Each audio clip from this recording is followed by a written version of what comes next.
안녕하세요. 35년째 노인분들을 진료하고 있는 김 원장입니다. 여러분, 혹시 요즘도 기운 차리려면 고기 좀 먹어야지 하면서 고기 요리를 자주 드시고 계신가요? 그런데 고기 먹고 난 뒤에 오히려 가슴이 답답해지거나 숨이 평소보다 더 차다고 느낀 적은 없으신가요?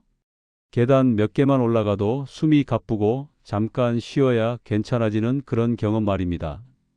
대부분은 이제 나이가 있으니까 그렇지 하고 그냥 넘기십니다. 지난주 진료실에서 있었던 일입니다. 70대 중반의 한 어르신이 보호자분과 함께 들어오셨는데 문을 열고 들어오는 순간부터 숨이 차 보이셨습니다. 의자에 앉으시자마자 한참을 고르시더니 원장님, 요즘 들어 숨이 자꾸 막히는 느낌이 듭니다 라고 말씀하시더군요. 검사를 준비하면서 식사 이야기를 나눴습니다. 그러자 그 어르신이 이렇게 말씀하셨습니다. 저는 몸에 나쁜 건 안 먹습니다. TV에서 몸에 좋다고 하는 고기들만 골라 먹었어요. 단백질 챙겨 먹어야 한다고 해서 거의 매일 고기를 먹었습니다. 그래서 오히려 건강해지고 있는 줄 알았는데 왜 이런 증상이 생기는지 이해가 안 됩니다. 여러분 대부분이 냉장고에 넣어두고 자주 드시는 아주 익숙한 고기들이었습니다. 실제로 60대 이후에는 이런 식습관이 쌓이면서 심장, 혈관, 폐 기능의 부담이 서서히 커지는 경우를 진료실에서 정말 많이 봅니다. 문제는 이 변화가 갑자기 크게 나타나는 게 아니라 조금씩 진행되기 때문에 본인도 가족도 알아채기 어렵다는 점입니다. 이 영상을 그냥 넘기시면 나만은 괜찮겠지 하다가 중요한 신호를 놓칠 수도 있습니다. 하지만 오늘 끝까지 보신다면 왜 몸이 이렇게 반응하는지 그리고 어떤 고기를 어떻게 조심해야 하는지 분명히 아실 수 있습니다. 오늘은 많은 어르신들께서 아무 의심 없이 몸에 좋다고 믿고 자주 드시는 고기 4가지가 어떤 조건에서 특히 위험해질 수 있는지 그리고 지금부터 무엇을 바꿔야 하는지를 하나씩 말씀드리겠습니다. 좋아요는 이런 중요한 건강 정보가 비슷한 증상으로 걱정하고 계신 어르신들께 더 널리 전달되는 데 큰 도움이 됩니다. 무료 구독을 눌러두시면 앞으로 꼭 필요한 건강 이야기들을 놓치지 않으실 수 있습니다. 그리고 70대 이상이신 분들은 댓글에 1을, 70세 이하이신 분들은 1을 남겨주세요. 시간이 없으시더라도 이 영상은 꼭 끝까지 보시기 바랍니다. 오늘 내용은 여러분의 앞으로 건강을 바꿀 수 있습니다. 많은 분들이 가장 먼저 떠올리는 고기가 바로 삼겹살일 겁니다. 고기는 삼겹살이지 하면서 일주일에 한두 번은 꼭 드신다는 분들도 적지 않습니다. 진료실에서 제가 자주 듣는 말이 있습니다. 원장님, 다른 건 몰라도 삼겹살 먹을 때만큼은 힘이 나는 것 같아요. 그런데 문제는 삼겹살을 먹고 난 직후가 아니라 그 다음 날부터 나타나는 몸의 반응입니다. 아침에 일어났을 때 몸이 유난히 무겁고 평소보다 숨이 차거나 가슴이 답답한 느낌이 들지는 않으셨나요? 계단을 오르는데 다리에 힘이 잘 안 들어가고 괜히 심장이 빨리 뛰는 것 같은 느낌 말입니다. 많은 분들이 이걸 어제 좀 많이 먹어서 그렇다거나 나이 들어서 원래 그렇다고 넘기십니다. 삼겹살 자체가 무조건 나쁜 음식은 아닙니다. 문제는 삼겹살에 들어있는 지방의 양과 그 지방을 우리 몸이 처리하는 방식이 예전과 달라졌다는 점입니다. 나이가 들수록 간과 혈관은 기름을 분해하고 정리하는 속도가 눈에 띄게 느려집니다. 그런 상태에서 기름기가 많은 고기를 한 번에 많이 드시게 되면 몸은 그걸 처리하느라 상당한 부담을 받게 됩니다. 특히 삼겹살을 드실 때를 떠올려 보시면 대부분 저녁 시간이고 양도 적지 않습니다. 여기에 국물이나 짠 반찬이 함께 올라오는 경우도 많죠. 이렇게 되면 밤새 혈액이 끈적해지고 심장과 혈관은 평소보다 더 세게 일을 하게 됩니다. 그 결과가 바로 다음날 느껴지는 답답함, 숨참, 피로감입니다. 집에서 간단히 확인해 볼 수 있는 방법이 있습니다. 삼겹살을 드신 다음날 아침, 평소보다 얼굴이나 발목이 더 붓지는 않았는지, 잠깐만 움직여도 숨이 차지는 않았는지 한번 돌아보세요. 이런 변화가 반복된다면 몸이 이미 부담을 느끼고 있다는 신호일 수 있습니다. 물론 이것만으로 어떤 병을 단정할 수는 없습니다. 하지만 그냥 넘길 신호도 아닙니다. 제가 진료했던 한 어르신도 비슷했습니다. 평소 삼겹살을 좋아하셨고 일주일에 한두 번이니까 괜찮겠지라고 생각하셨습니다. 그런데 자세히 들어보니 그 한두 번이 늘 저녁이고 양도 꽤 많았습니다. 식습관을 조금만 조정했을 뿐인데 숨이 차던 증상과 아침 피로가 눈에 띄게 줄어드는 걸 직접 확인하셨습니다. 여기서 중요한 건 삼겹살을 무조건 끊으라는 이야기가 아닙니다. 지금부터는 얼마나, 언제, 어떤 상태로 먹고 있는지를 한번 점검해 보셔야 합니다. 그런데 삼겹살보다 더 쉽게 착각하게 만드는 고기가 하나 더 있습니다. 다음으로 그 이야기를 해보겠습니다. 삼겹살 이야기를 하면 꼭 이런 말씀을 하시는 분들이 계십니다. 그럼 삼겹살 말고 목살은 괜찮지 않나요? 기름기도 덜해 보이고 부드럽고 건강한 선택 같다는 인식이 아주 강합니다. 진료실에서도 이 질문을 정말 많이 받습니다. 목살이 상대적으로 담백해 보이는 건 사실입니다. 그래서 삼겹살 대신 목살을 선택하시는 분들도 많고 나는 기름진 고기는 피한다라고 스스로를 안심시키는 경우도 많습니다. 그런데 문제는 그 안심이 오히려 섭취 빈도를 늘린다는 점입니다. 덜 부담스럽다고 느껴지니 양도 늘고 일주일에 서너 번씩 반복되는 식사가 되기 쉽습니다. 나이가 들수록 우리 몸은 지방을 처리하는 능력뿐 아니라 염분과 단백질 대사를 조절하는 기능도 함께 떨어집니다. 목살에는 생각보다 포화지방과 염분이 적지 않게 들어있고 특히 오래 구워서 드시는 경우 몸에 부담이 되는 물질들이 더 많이 생길 수 있습니다.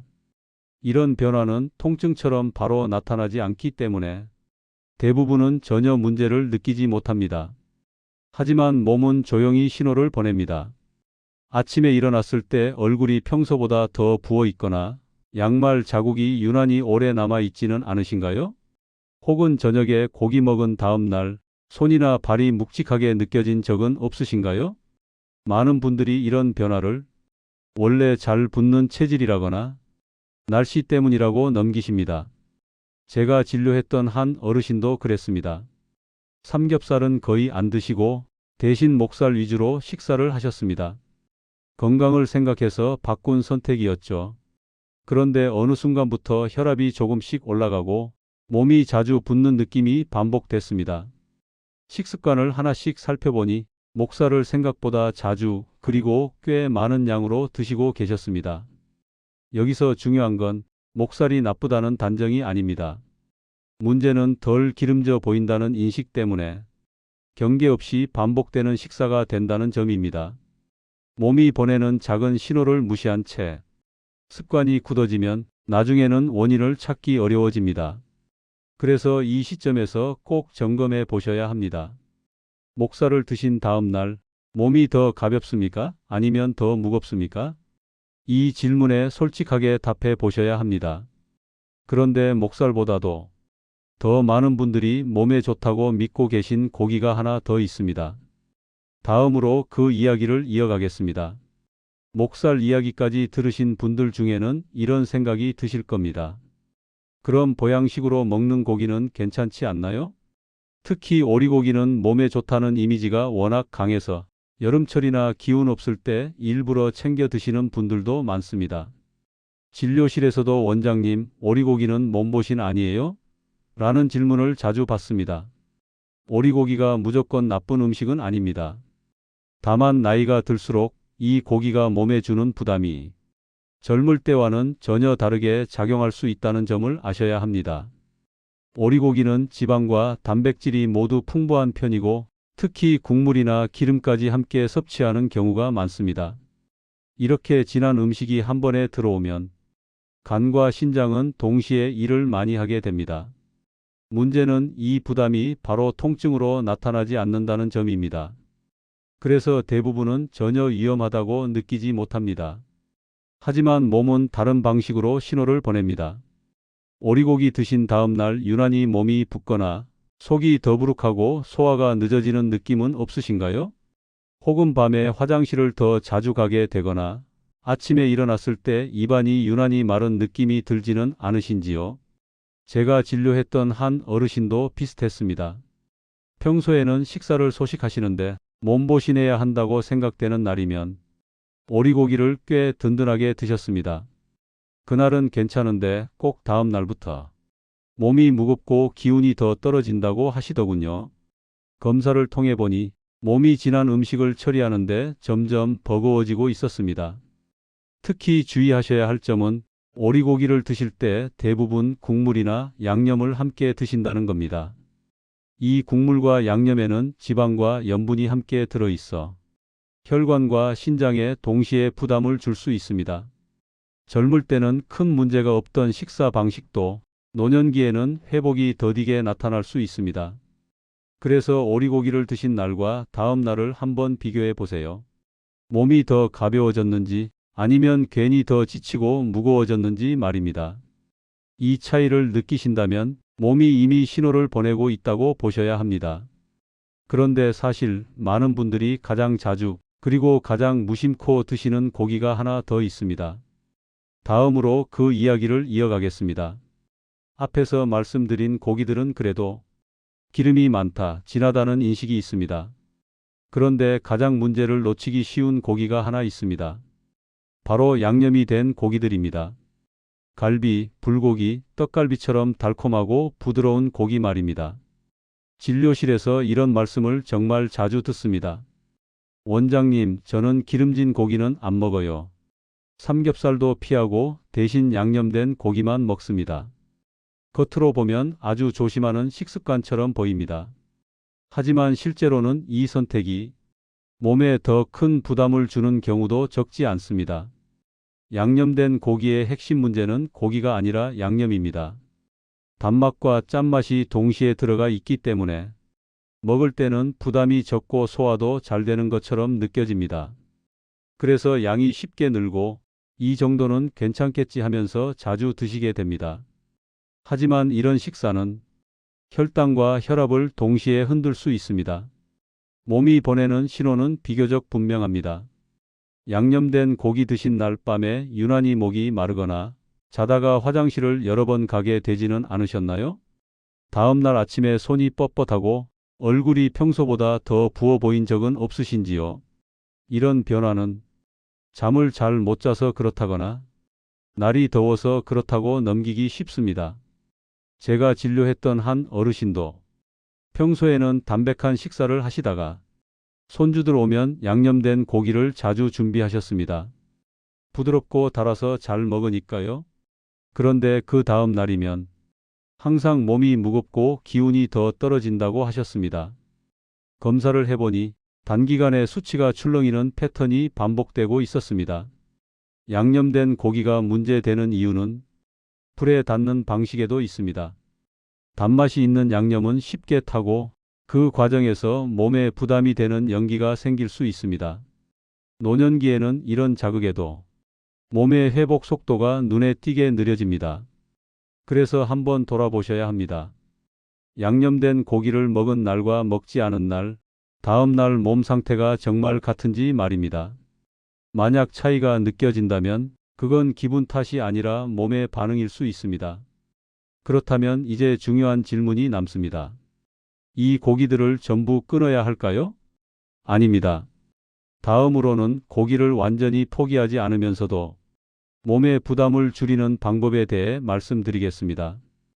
여기까지 들으신 분들 중에는 그럼 이제 고기는 아예 먹지 말라는 건가요? 이런 생각이 드실 수도 있습니다. 하지만 저는 진료실에서 그렇게 말씀드리지 않습니다. 중요한 건 끊는 게 아니라 기준을 바꾸는 겁니다. 노년기에 고기가 문제가 되는 가장 큰 이유는 종류보다도 양과 빈도 그리고 먹는 시간입니다. 예전과 똑같이 먹고 있는데 몸이 다르게 반응한다면 그건 의지가 약해서가 아니라 몸의 처리 능력이 달라졌기 때문입니다.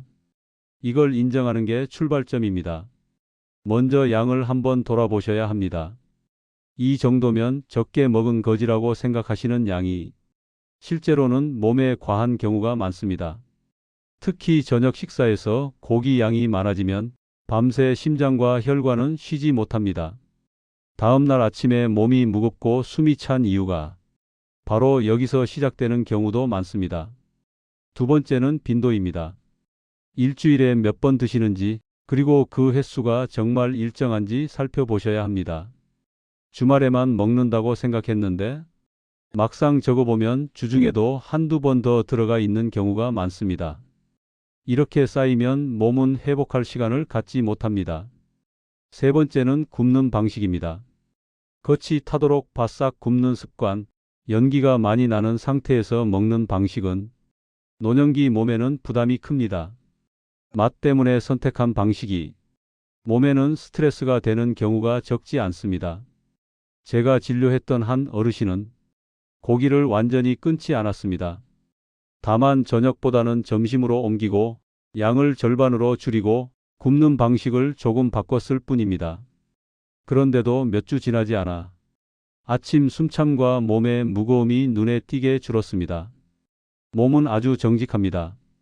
그래서 오늘 영상 보신 뒤에는 먹을까 말까가 아니라 지금 이 조건에서 먹어도 되는가를 스스로에게 한번 물어보시기 바랍니다. 그리고 마지막으로 같은 고기라도 몸이 덜 힘들어지는 선택법이 있습니다. 다음으로 그 이야기를 이어가겠습니다. 같은 고기라도 어떤 선택을 하느냐에 따라 몸의 반응은 생각보다 크게 달라집니다. 그래서 저는 먹지 마세요 보다 이렇게 바꿔보세요 라는 말씀을 더 많이 드립니다. 실제로 이 차이가 몸을 훨씬 편하게 만듭니다. 먼저 부위 선택입니다. 기름이 많은 부위보다 상대적으로 지방이 적고 결이 고운 부위를 고르시는 것만으로도 몸의 부담은 줄어듭니다. 씹는 시간이 조금 더 필요하더라도 천천히 먹게 되기 때문에 과식도 자연스럽게 줄어듭니다. 이게 생각보다 중요합니다. 다음은 조리 방식입니다.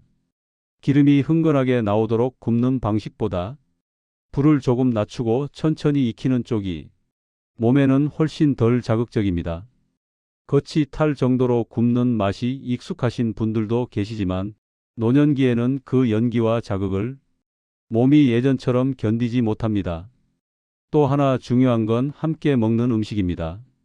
고기 옆에 늘 따라오는 짠 반찬이나 국물, 달콤한 양념이 몸의 부담을 키우는 경우가 많습니다.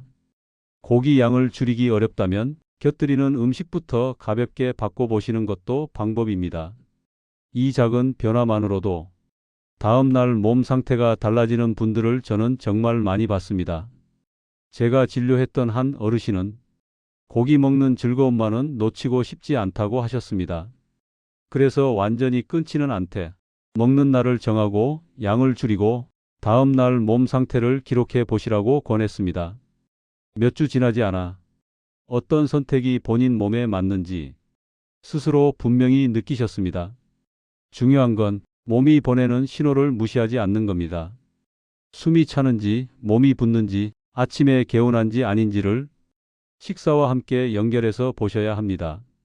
이제 마지막으로 오늘 이야기한 내용을 어떻게 정리해야 할지 마무리 말씀을 드리겠습니다. 이제 오늘 이야기한 내용을 정리해 보겠습니다. 문제는 고기 그 자체가 아니라 나이가 들면서 바뀐 몸 상태를 고려하지 않은 채 예전과 같은 방식으로 먹고 있다는 점이었습니다. 삼겹살, 목살, 오리고기, 양념된 고기 모두 어떻게, 얼마나, 언제 먹느냐에 따라 몸에 부담이 될 수도 있고 조절 가능한 음식이 될 수도 있습니다. 중요한 건 몸이 보내는 신호를 무시하지 않는 겁니다. 숨이 차는지, 몸이 붓는지, 아침에 개운한지 아닌지를 식사와 함께 연결해서 바라보셔야 합니다. 조기에 알아차리면 약을 늘리지 않아도 바꿀 수 있는 여지가 충분히 있습니다. 마지막으로 조심스럽게 한 가지 참여를 부탁드리겠습니다. 좋아요는 이 영상이 비슷한 고민을 하고 계신 어르신들께 더 널리 전달되는 데 큰 도움이 됩니다. 무료 구독을 눌러두시면 앞으로 노년기 식사와 건강에 꼭 필요한 정보들을 놓치지 않고 받아보실 수 있습니다. 연령대에 따라 주의해야 할 신호가 다르기 때문에 70세 이상이신 분들은 댓글에 이를 70세 이하이신 분들은 이를 남겨주시면 더 정확한 정보를 준비하는 데 큰 도움이 됩니다. 여러분의 참여는 다른 분들의 건강을 지키는 데도 기여합니다. 그리고 감사합니다. 지금까지 건강한 100세 여행이었습니다.